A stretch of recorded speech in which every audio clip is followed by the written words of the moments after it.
Hello, I'm LJ, and this is Movie Mashup. Let's talk about Monty Oum. He recently passed away, but what he has left behind was an incredible amount of creative work, ranging from Dead Fantasy to his work with the web series RWBY. But arguably, his most popular work is his animated show for Rooster Teeth, simply known as RWBY. Ever since the first trailer made its debut at the end of RWBY Season 10, RWBY gathered an incredible amount of hype. But did the first volume of the series manage to deliver on that hype?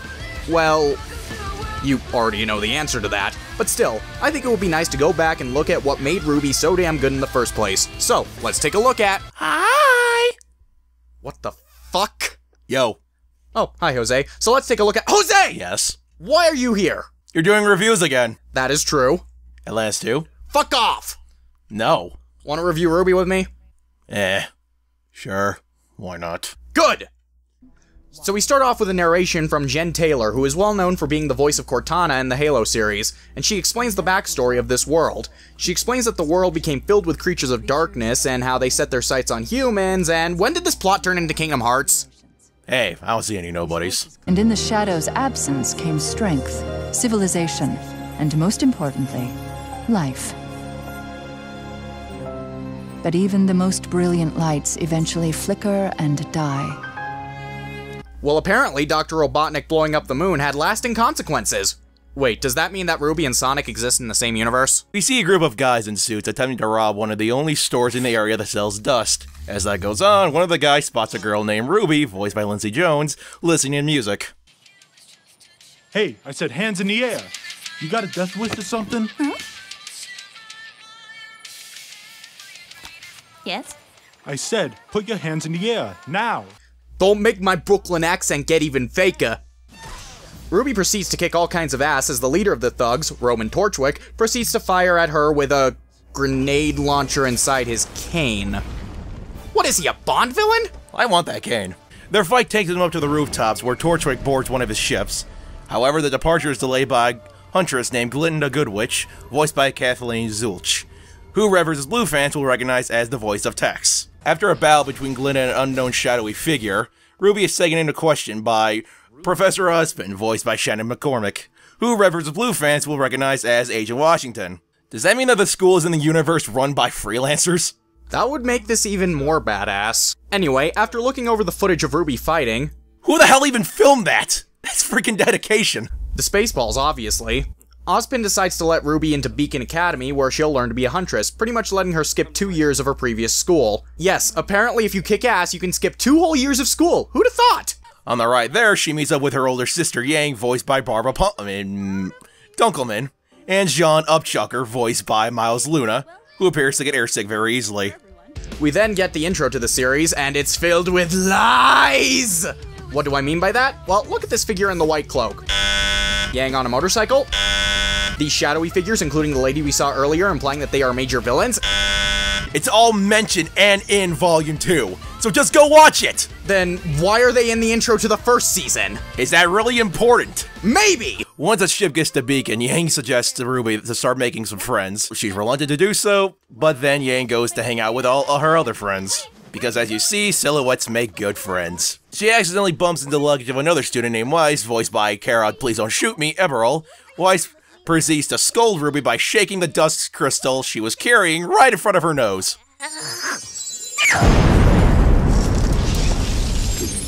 Weiss proceeds to scold RWBY, though I don't know why. It's not like she shook the dust in her own damn nose, but then is bitched out by Blake, voiced by Aaron Zek, and they both go their separate ways. RWBY is left alone, but not until Jean comes by to talk to her, and we find out a little more about Jean.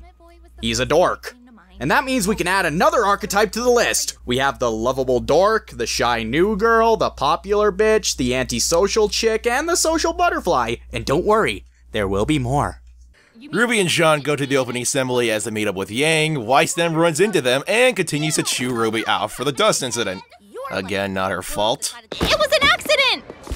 What's this? The Schnee Dust Company is not responsible for any injuries or damages sustained while operating a Schnee Dust Company product. Although not mandatory, the Schnee family highly encourages their customers. If you want to know about how dust works, check out the enclosed instruction book. Martin, what the hell are you doing here? I heard you were doing reviews again. Is that the only reason people are talking to me recently? I mean, why else would we? Shut up! Come on, I need another collab, damn it. Later! Fine, I understand. Look at me, I'm fucking LJ. I get to do whatever the fuck I want. That night, Ruby and Yang talk about their first day at Beacon. Ruby brings up that she hasn't really made any new friends and is finding it difficult to adjust. Yang tries to help her meet new people by talking with Blake, and this goes about as well as you'd expect. Go awkwardness in books. I like your bow. Thanks. It goes great with your pajamas. Right. Remember that bow. It will be very important later. But then Weiss comes by to get angry at them. Again. The next morning, we're introduced to two new characters, Nora Valkyrie, voiced by Samantha Ireland, and Lai Ren, voiced by Monty Oum. By the way, Nora is my favorite character, and nothing you guys say will convince me otherwise. The character is enjoyably ditzy, her dialogue is hilarious, and she can kick massive amounts of ass when she needs to. In the locker room, all the different students discuss which one of them will be in teams as Jean tries to flirt with Weiss and slightly ignores another student named Pyrrha, voiced by Jen Brown. From this scene, it's clear that Jean is similar to Tucker from Rivers is Blue, only he's worse with getting the ladies. And that's saying something. At the assignment, Ozpin reveals that the students will be sent into the forest, and the first person they see will be their partner for the rest of the time at Beacon. And when I said set into the forest, I mean they catapult the poor bastards in. Sir, I've got, a question. So, this landing strategy thing, what is it? You're, like, dropping us off or something? No. You will be falling. Oh, I see. So, like, did you hand out parachutes for us? No. You will be using your own landing strategy. That. So, what exactly is a landing strategy? And then Jean died from the impact of crashing into the forest. A squirrel was crushed to death under his corpse. That squirrel had family, damn it! And now we take a moment to observe the shadowy-looking bird as it flies peacefully through the... Oh, what the fuck? Everyone manages to land safely as Ruby starts running around and thinking about who her partner may be. And her fantasy is apparently brought to us by Rooster Teeth Animated Adventures. Because why not? She runs into Weiss, who after seeing her only other option is Jean, decides that she has no other choice. Meanwhile, Yang looks around for a partner as she runs into a couple of Ursas. Careful! I think one of them might be Nicolas Cage in disguise! Jeez, you two couldn't hit the broadside of a You. You monster!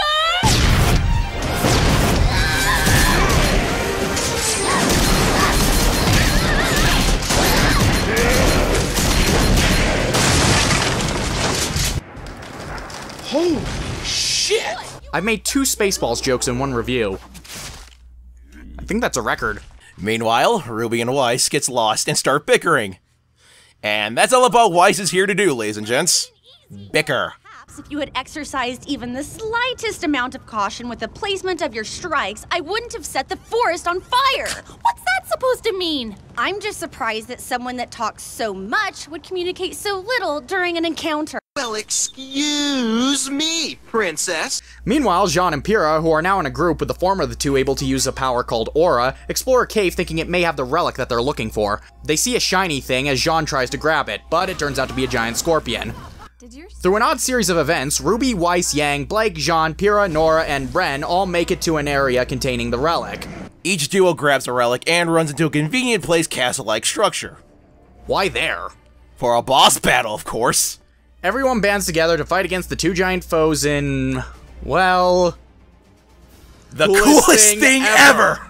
The fight scene, while a little contrived in setup, is fucking amazing. The intensity, the speed, the angles, the music, everything is phenomenal, and the entire battle ends on this fucking awesome note.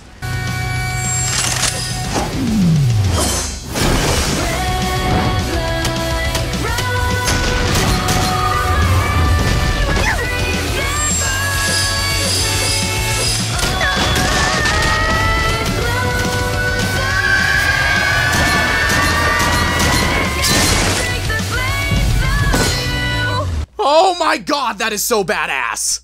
But you know what would make it more badass? Decapitation! Okay, as awesome as this scene is, I do have one problem. This is the best action scene in the entire volume. And we're only halfway through. None of the other action scenes come close to the adrenaline-pumping badassery that this scene offered. In big-time action stories like this, you need to make sure your action scenes escalate until the biggest one is at the very end. That way you leave on something truly amazing. But hey, that doesn't matter if the plot remains solid, right? And so the team of 4 are all assembled. A group of bully characters are now Team Cardinal.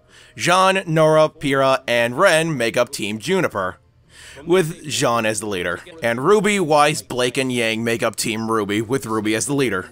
And as for the rest of the students, piss off! We also get a brief scene with Torchic. Who? The guy in the white at the beginning. It's Torchwick, you idiot! Oh, my apologies. My fault the antagonist has a name similar to that of a fire chick. I'm sorry! Antagonist? How many scenes does he have in total? Including the post-credits scene. 4 scenes. 4 scenes? The main villain of the season only has 4 scenes?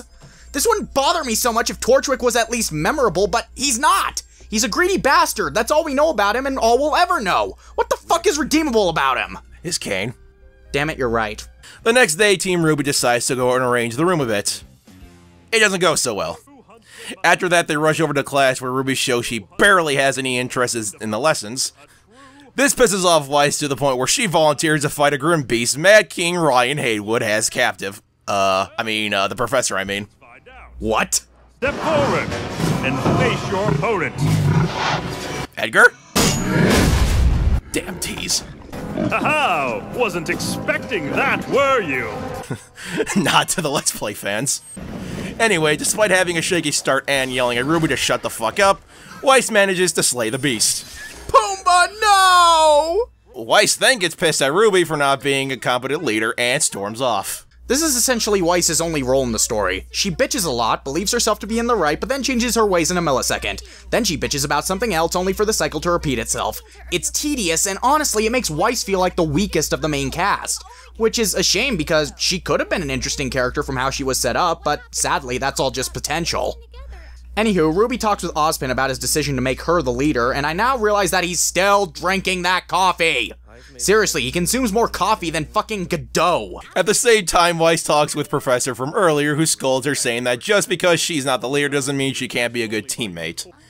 Weiss takes it to heart and makes amends with Ruby. And the point of this entire ordeal was... Stop being a brat/bitch. Yeah, I thought so. Meanwhile, we see Jean having trouble in not only his classes, but also with a bully named Cardin Winchester. Who? You don't remember? He was here, and here. Yeah, but has he done anything to set himself up as a character, or is he just a bully out of nowhere? Well, he's setting himself up now. Please stop. I told you it was real. What a freak. And hating him. God damn it. Oh yeah, we also have a brief scene letting us know that there are these humans that are part animal and they're called faunus. They deal with prejudice. Remember this. It'll be important later. That night, Pyrrha talks to Jean on the roof where he reveals a terrible secret. He only got into the beacon by sending in fake transcripts. Pyrrha still wants to help him out, but he denies her offer. Sadly, Cardin hears the whole thing. So that means we get the generic plot where the bully blackmails the victim into being his slave and all that happy horse shit. Guys, I know I made the joke earlier about the characters being high school archetypes, but it didn't feel like a generic high school story. Until now. This part of RWBY is so bland and forgettable that I'm just sitting here baffled that we went from Little Red Riding Hood decapitating a giant fucking bird to a bully blackmailing another student. What the hell happened here? During a field trip, Cardin forces Jean to bring a bunch of bees with him and collect syrup from the trees for the assignment. Hey. Did Jean just turn into an Asdif movie character? Everybody do the flop! It turns out that Cardin wants Jean to throw the syrup at Pyrrha, and then he'll unleash a swarm of bees onto her. What's Cardin's grudge against Pyrrha? She made a fool out of him in class, and that warrants bees. Yeah, okay, that's fair. However, Jean decides to stand up for himself, which doesn't please Cardin in the slightest. However, an Ursa goes after Cardin, and with Pyrrha's help, Jean manages to fight it off. Presumably, this means the blackmailing deal stops. And the point of this story was... Jean grows a backbone and stands up for himself. Though it could have been done a bit better instead of going with the cliché. The very painful cliché. Fucking hell! Anyway, we do actually get to something relevant with Team RWBY as a tournament is taking place at Beacon, where multiple schools are participating. They come across a dust shop that was recently robbed, as well as a runaway faunus named Sun, voiced by Michael Jones. While going after him, the team runs into Penny, a character who looks like a robot, moves like a robot, and talks like a robot, but I'm pretty sure she's not a robot. In the middle of all this, Weiss reveals an out-of-nowhere prejudice against the faunus, which seems to upset Blake. Wouldn't say out of nowhere exactly. She does justify that she hates the White Fang, which is an all-faunus group, for what they've done to both her family and their company, such as causing family and friends to disappear. I sympathize with her on that. However, her mixing other faunas, like Sun, into that hate, that's a bit dickish. The argument goes until night, when Blake gets so mad she storms out. And now for a twist that everyone saw coming.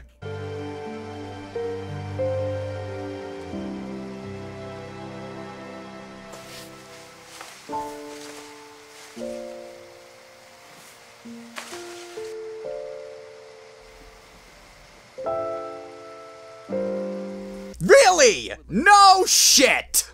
I didn't see coming, honestly. Well, that's because you're dumb. Fuck off! The next day, Blake tells Sun, who's been following her, that she was a member of the White Fang, who's been terrorizing people in recent years. She reveals that they were once a peaceful group, but once it had fallen under new leadership, it became more violent. She doesn't want to believe that the White Fang are involved with the recent strings of dust robberies, so she and Sun go to the docks to figure it all out. Turns out that the White Fang are not only involved, but their current leader, Torchwick. The two manage to hold their own in a fight against them pretty well, with Sun busting out his shotgun nunchucks! That right there, that is 100% badass! RWBY tries to join the fight, but Torchwick manages to stop her with his grenade launcher cane. Fuck that cane, those nunchucks! However, Penny then joins the fight, revealing that she is, in fact, a robot. I know, shocking, right? Right? You thought she was human, didn't you? Bite me. With Penny kicking everyone's ass and decimating the ships, Torchwick is forced to retreat, and Weiss decides to make amends. Yeah, Team RWBY is back together! I'm still not quite sure how I feel about you. And with that, Team RWBY reunites, ending the first season of RWBY. Wait, what? Yeah, that's where it ends. Granted, we also have a post-credit scene with Torchwick meeting with 3 other villains, discussing that this is only the beginning of their plans. But other than that, yeah, it's over. Wow, they were really banking on this series being a success, weren't they? I mean, I guess it's a good thing it did succeed, because if it didn't, this would be a rather incomplete experience.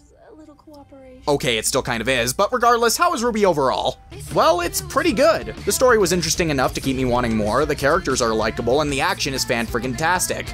Seriously, if there was one thing that Monty Oum excelled at, it was the fight choreography. It was intense, well-paced, and left a big smile on my face.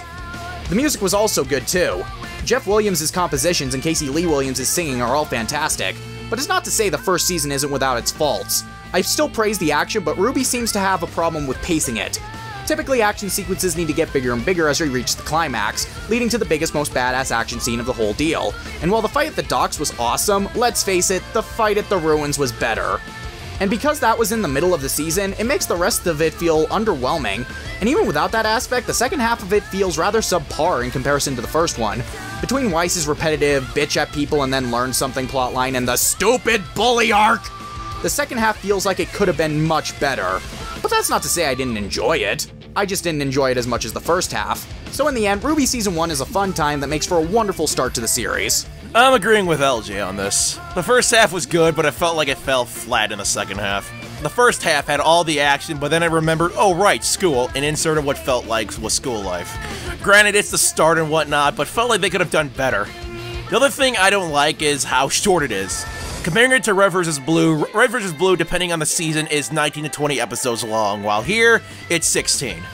I wouldn't find that a problem, but unlike Red vs. Blue, it has the arc format, which makes it feel smaller than it is. Like the Bully arc, it was 4 episodes, but relatively short when you put it together. I wish the first volume was a bit longer, just because it was the first volume to the series.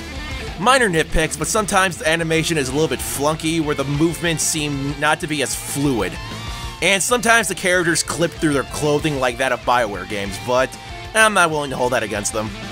Other than that, I love the weapon designs, mostly because most of them are designs I never would have thought of or seen. Like shotgun nunchucks, man! How the hell has that not been done before? That's awesome! That would probably look good in SAO. Anyway, it was a good start to the series that has added another thing to watch from Rooster Teeth, and one that I can't wait to see much more of. I'm LG of Movie Mashup, and when we meet next, we're going to take a look at... Atlantis 2! Piss off! You're gonna review it. Yeah, no. When we next meet, we're going to take a look at a film by Studio Ghibli, a company I've been a fan of for many years. Though this film makes me question why. It's not going to be fun.